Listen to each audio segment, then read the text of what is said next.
What's going on, everybody? Welcome to another edition of Cutting the Red Tape. Today, I got a special guest with me who's going to go a little bit more in depth about SSVF services. She's been in that realm for a couple years, and she'll kind of give you guys an in-depth look at how things go from start to finish, and some of the programs that SSVF offers. Because I think there's a lot of misconceptions out there about what the program is, how the program works, and we see a lot of things, but when it comes down to boots on the ground, we'll tell you exactly how it works. So without further ado, ma'am, go ahead and introduce yourself and tell us a little bit how you got into helping veterans and why you got into helping veterans. Okay, well, my name is Ashley Wilson, and I got into helping veterans about 2 years ago at the height of the pandemic. My whole family is veterans. My mom is a Navy vet, my dad is a Navy vet, my uncle is a Navy vet. So Wow. we have a lot of Navy veterans in my family. And I've always been a case manager, so I'm really into helping people in any kind of way. So when the opportunity came to help veterans, it was only natural that I wanted to help them. And so I worked for SSVF for the last 2.5 years right now. Okay. All right. So how did you get into that as far as SSVF? Was it just something that just came to you? Or did your manager say, hey, this is something that I want to do? How did that work out? I actually had a friend who already worked for the agency, and she told me all the great things that they were going to be doing for veterans. She had just started, and I was like, oh, I want to be a part of that. I had done SMI for so long. I said, I need a little break, and that would be, great to help people, a great cause for the veterans. And so that's how I actually joined. Okay. So fantastic. So let's, I guess, jump right into SSVF, and kind of one of the programs is rapid rehousing. That's always a big one. That's one that I kind of struggle with. We've helped each other quite a few times with veterans, and I see the SSVF can help with rapid rehousing, and this is what it can do. But from a boots on the ground perspective, from somebody who's actually been there enrolling people in the program, how does that look from start to finish? Well, one, I think you have to start off with the misconception. It sounds like when you say rapid rehousing that you could go literally from the streets today and into a house tomorrow. And that literally cannot happen. So rapid rehousing starts off with, a veteran is homeless. Either they went to the CRRC to receive help, or they reached out to an SSVF agency directly, which could happen. And so you sign up to receive services. You complete your intake, and rapid rehousing really means that you are homeless, that you don't have a home, and that you need to find a new one. That is really the title meaning. And so from start to finish, you would fill out that intake that day. They should be able to get you in the system realistically within like 48 hours. And then you guys could start looking for apartments. But where the misconception comes in is that SSVF doesn't own their own apartments. So therefore, you have to have income, you have to qualify for the apartment. All of those things have to happen. So it would be just like, if you didn't have a program working with you and you had to go out, find an apartment on your own. So you have to have income. You have to, if you have past evictions, those things would have to be taken care of before you would probably be qualified for that unit. But one of the great things about SSVF and the rapid rehousing is they do have lawyers that is a part of the grant to help with past evictions, things like that, to help work it out. But it's a process. So I would say anywhere for rapid rehousing, it could take up to the 90 days. The program is designed to be 90 days. In 90 days, you want to get that veteran off the streets, housed, and successfully on their way. But like I said, since it doesn't happen right away, how it usually works is when I did it is, if you're homeless on the streets, we try to centralize you in a safe place. So if that's transitional housing, emergency housing like a hotel, to help you, then we can work on your goals. So because if you're somewhere safe, then we can work on the goals of employment and things like that.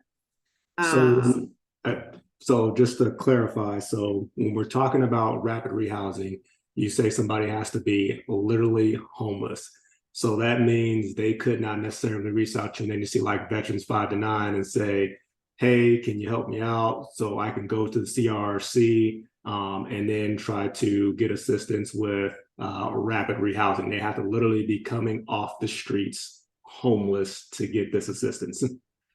No. So by literally, I mean like they can't be like in an apartment Okay. that they're renting, and about to lose it. Like rapid rehousing just means that they don't have a safe place to stay. So they could go to you and you could help them to the CRRC and they could still be helped by our agency. But they have to make that very clear when they're reaching out so that there's no misconceptions that they are in fact homeless, even if they're staying on a friend's couch. They just need to say that they are homeless so that there's no misconceptions about where they're, that they don't have a place. Okay.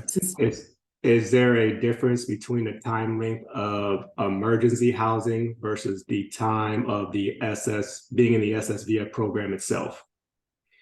So emergency housing for SSVF is typically for a single vet with no children, 30 days max. And then for a vet with a family, it's 45 days max. I did hear that they're probably going to be changing that, but it hasn't officially came out yet. So those are the time frames for SSVF emergency housing. But it is very strict for emergency housing. They had to have exhausted other resources before they could go just straight into emergency housing. And that being transitional housing, family shelter, things like that. Okay.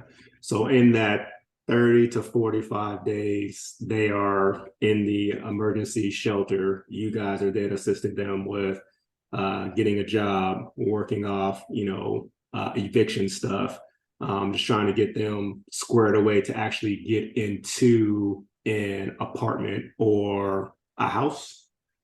Yes. So, I mean, it's really crucial in those 30 to 45 days, especially if they're in emergency housing. So, from the first week, we are helping, you have to find a job. We're referring to Arizona at Work, temp agencies, things like that, just to get something flowing in. Then also the lawyers, we usually refer them at intake if we already know they have evictions and things like that, because the lawyers can only help with evictions in the state of Arizona, of course. So we kind of want to already see how that's looking to see what the lawyers could do, because they can either work out a payment plan or sometimes they can find a loophole. Maybe something was done wrong and they could get it, expunged or deleted. But yeah, those 30 to 45 days is very crucial. Finding jobs, even helping families get their children enrolled in school so that they have that freedom to go out and look for a job and things like that. Okay, outstanding, outstanding. So at what point, again, I guess you're still in the SSVF program, but are you still under, I guess, rapid rehousing if you're starting to now transition into getting that apartment? Now we need assistance with, paying a security deposit or paying that first month's rent. Is that a different program name or is that the same thing? So that is the same thing. So when you come into SSVF, you only fit into two categories when you're first enrolling. You're either rapid rehousing or homeless prevention. And if you came in as rapid rehousing, meaning you were homeless and needed to find a new, a place to stay, then you stay that throughout your time in SSVF. So you'll always be rapid rehousing, even like when you find an apartment, because that's what you came in at entry. Okay. Yeah, so you would stay that throughout, and it doesn't change anything once you find an apartment. They can assist with first month's rent, they can assist with security deposit, application fees, any admin fees. Those are things that they can assist with. Of course, it's up to approval for whoever makes their decision-making process, whichever program you're going to, but those are all the things that they can assist with. So when you say whatever program you're going to, does that mean like whichever agency you're working with for the SSVF stuff? Yes. So, whichever agency does the SSVF, they have their own process of how they approve their TFAs. And that's what it's called when the case manager requests temporary financial assistance. They have to submit that to their corporate and then they approve it. Okay. So it's not standardized amongst all agencies, like, hey, this is the information that we need, and this is the information that's needed to qualify. So the information to qualify is standard, but it is up to the individual agency which financial requests they approve.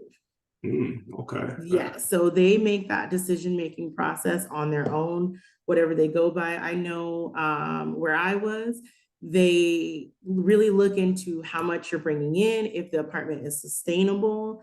They try to hit a cap where your rent is no more than 30 to 50% of your income. So they really look at that. Okay.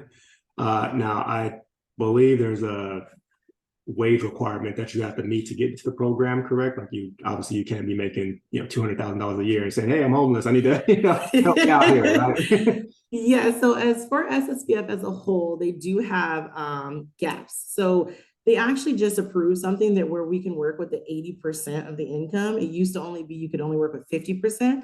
So now you could make up to, for one person, I believe it's 45,000 you can make and to be entered into the program. Okay, all right. Yeah. So that's 45,000 per one person if it's For one person, yes. And then okay. it goes up little by how many people you have in the house. But I know it doesn't go over 60,000. And I think that's for like 4 people. Okay. Now, is that based off of county, certain specific areas? What is that based off of? Yeah, so every county has their own. So like Maricopa County has one, and theirs is a little higher than like Pinal counties and things like that. So yeah, each one has their own, and you could look that up on the HUD website because it's the same guidelines for HUD. Okay, all right.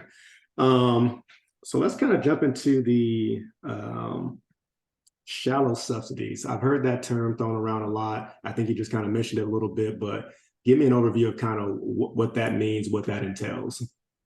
So shallow subsidy is actually pretty great.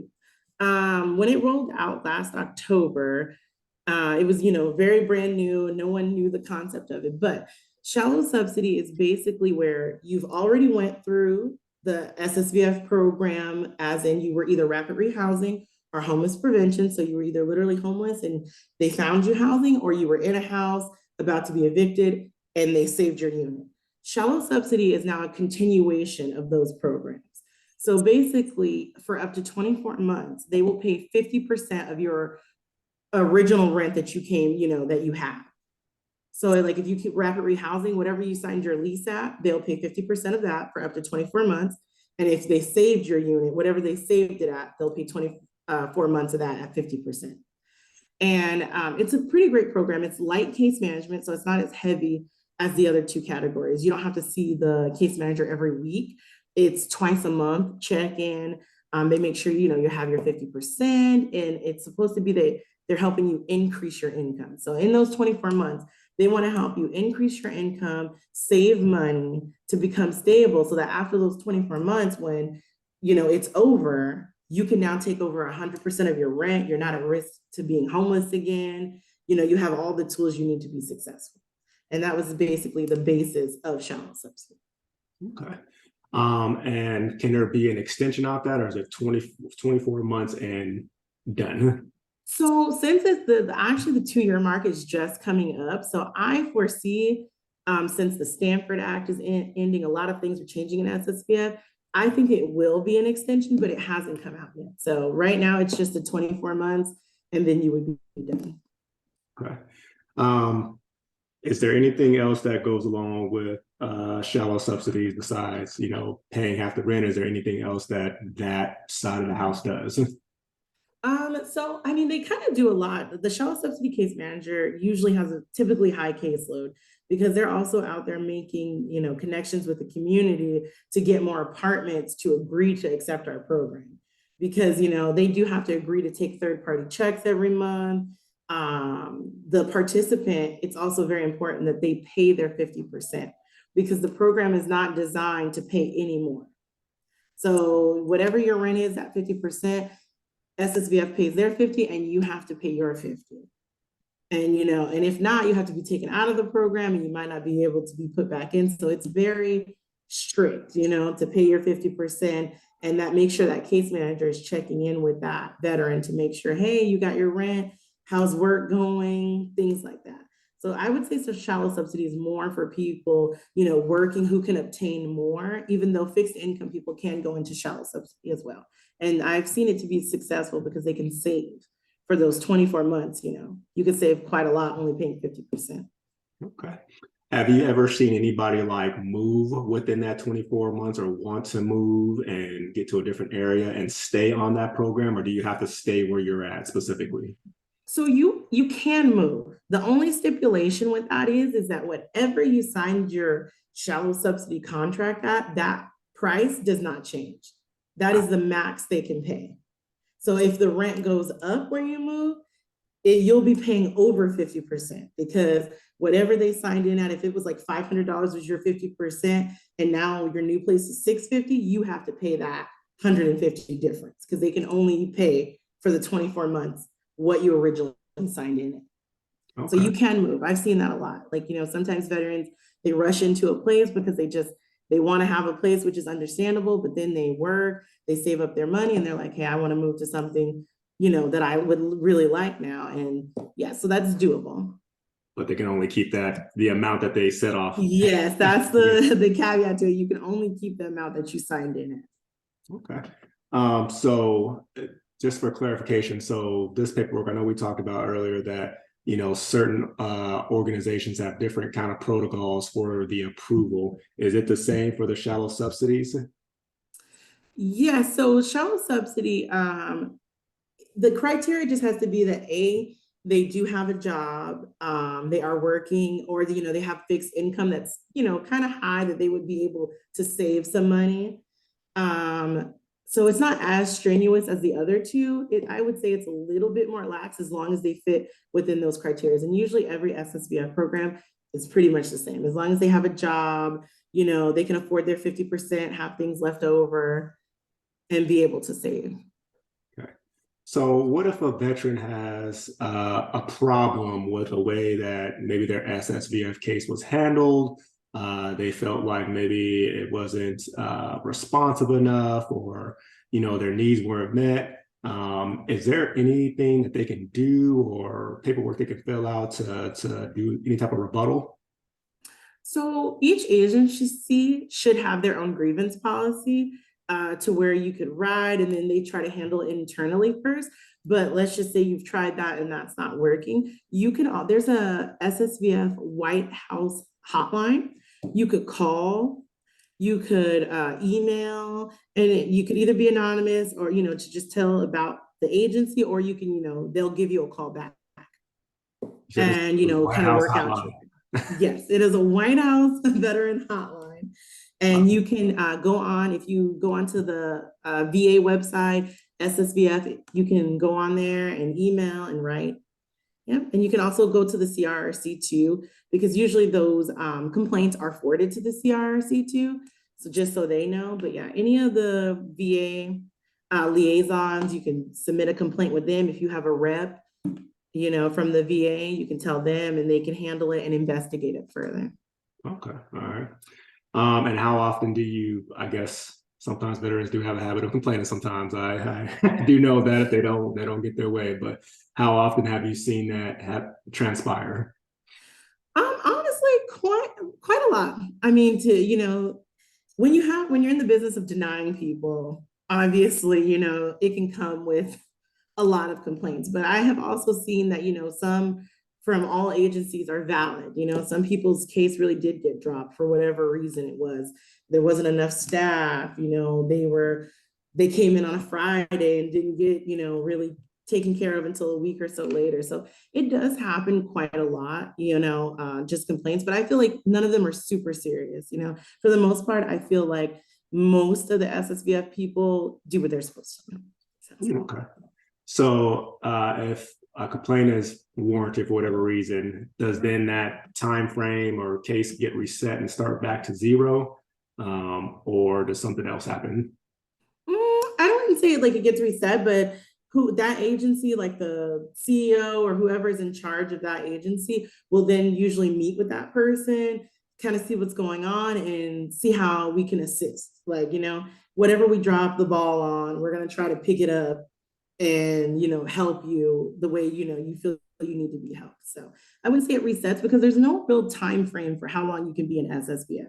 So, you get that initial 90 days, but you can be recertified for another 90 days. So there's no real time frame to say, oh, you only get 90 days and then you're out.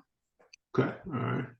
So obviously, as a case manager, there's other things that need to be taken care of. I've read some things like, maybe this program could help with, childcare or things like furniture assistance or things like that. Is that true or is that a fallacy?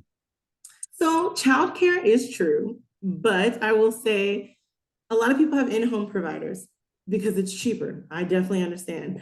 But it has to be a licensed daycare facility. So it should list that when they say the requirements, but it does have to be a licensed daycare facility. There is a cap on it. I believe the cap could be around 1,000 to 1,500. Don't quote me on that, but it's around that price. There is a cap on it though of how much they can help with. And as far as furniture assistance, they usually submit referrals to like St. Vincent de Paul, different organization. I know there's the Veterans Furniture Association that helps with furniture because as far as my understanding, SSVF can only buy beds. Okay. They can't buy couches and things like that. I know they were talking about an extension to where that could happen, but for right now, they only buy beds, like full-size beds, things like that. Okay. And everything else is outsourced. Everything else is outsourced. Okay. Is there anything else outside that the program may cover? Like, I mean, moving expenses. I mean, just anything I'm just thinking of, food. I mean, anything like So that. yeah, so under SSVF, they can help with moving expenses. They can help move you into an apartment.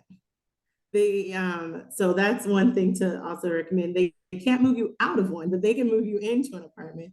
And I believe you just have to submit 3 quotes is usually how most agencies do it. 3 quotes of like, so they can take the average and get the most cost efficient one. Okay. At least that's how the agency I worked at did it. Maybe other ones kind of vary on that, but usually you submit 3 quotes and, they take the best one. And then food assistance is something that you can help with under SSVF. It is a $500 limit right now for food assistance.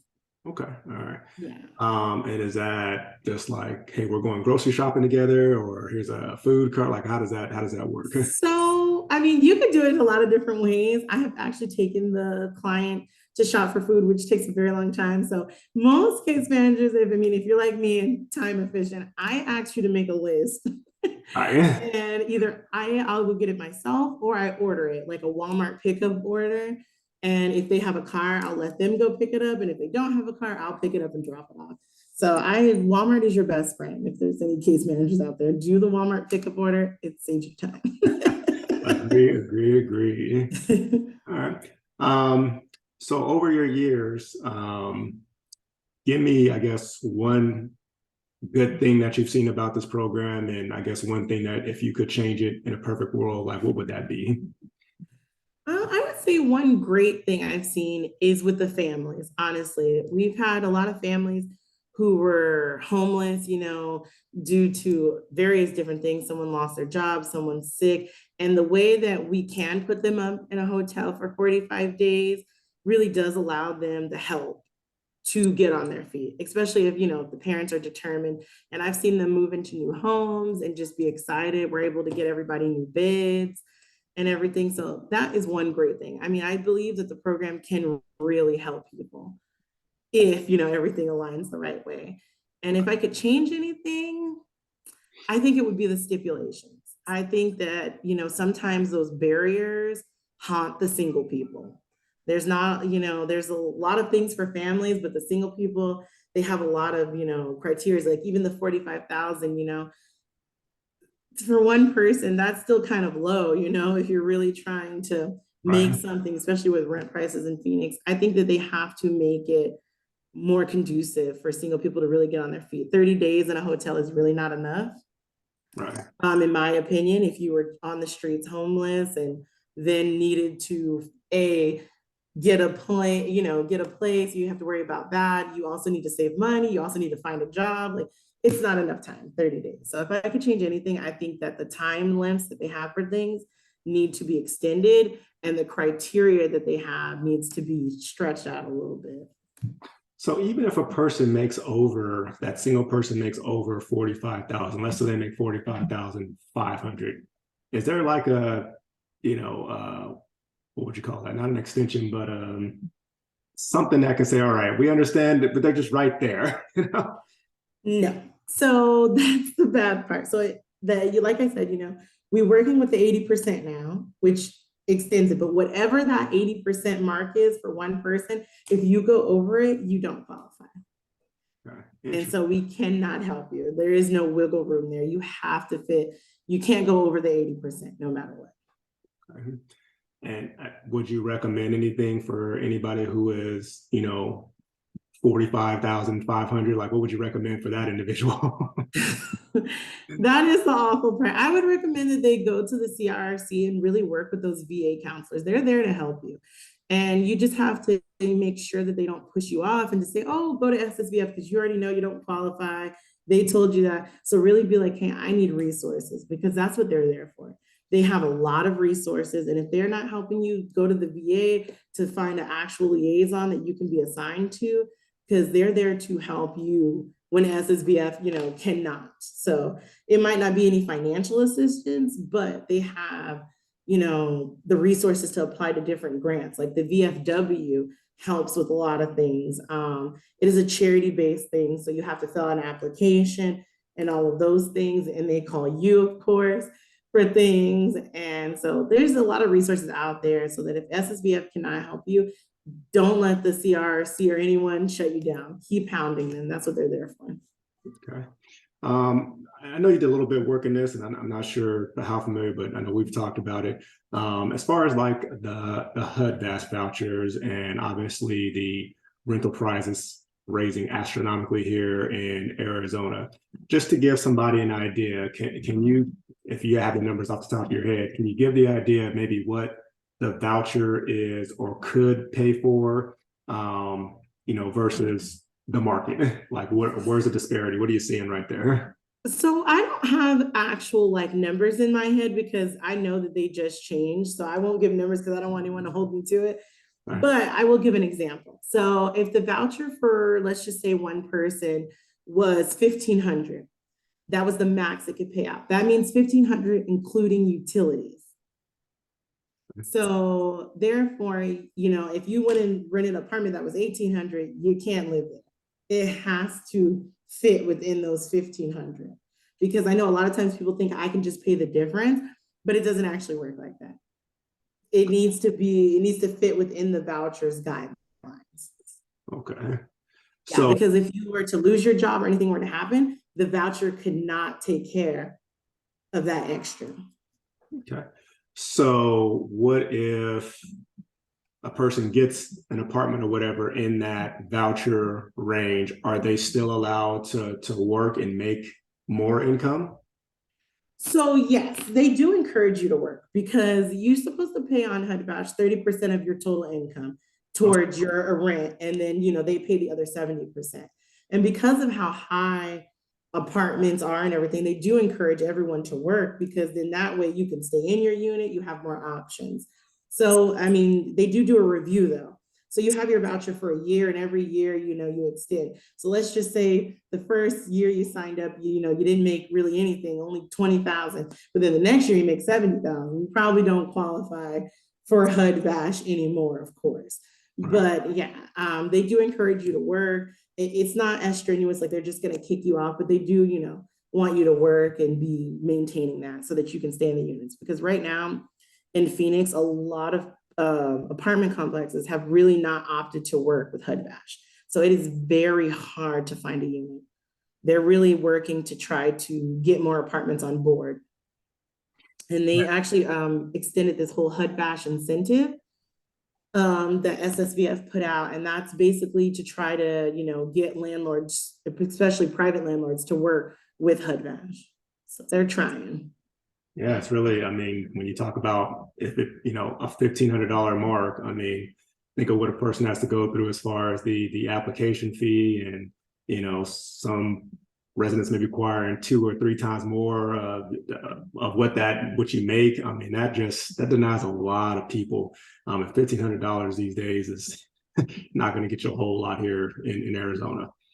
Exactly. Yeah. And I mean, unfortunately, too, a lot of the HUD-VASH apartments that are still accepting HUD-VASH, a lot of veterans don't want to live in. And I completely understand, So it's like, the nicer ones that were accepting HUD badge aren't, or they've raised the rent so high that nobody on HUD badge could ever stay there because it's $2,300 for a 2-bedroom. It's prices have gotten outrageous. Wow. Do you foresee any time that, who's ever in charge of the HUD Bash program, that number going up to, maybe a $2,300, $2,500 range? That's a lot. Um, I know that they are working and they have adjusted it. So it's like maybe next time I can have the actual numbers of what they adjusted it to. I don't see it keeping up with the rent though, honestly. I just don't think it's there for them to keep up with the rent. Jeez. Okay. Yeah. All right. Is there anything else that you would say about any of these programs, or anything as far as veterans getting assistance with housing or anything like that that you would recommend? I would say that SSVF is great, but I think that you have to also, the veteran has to be very, very into their case as well. Don't just rely on the case manager or the program, also be proactive. So that way, when you work together, it's a beautiful thing. It comes together much faster. Absolutely.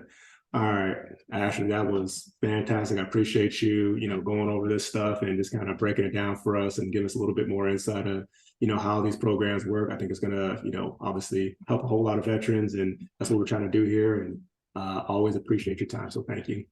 Thank you. All right, everybody, that's going to wrap it up for us. Appreciate it again.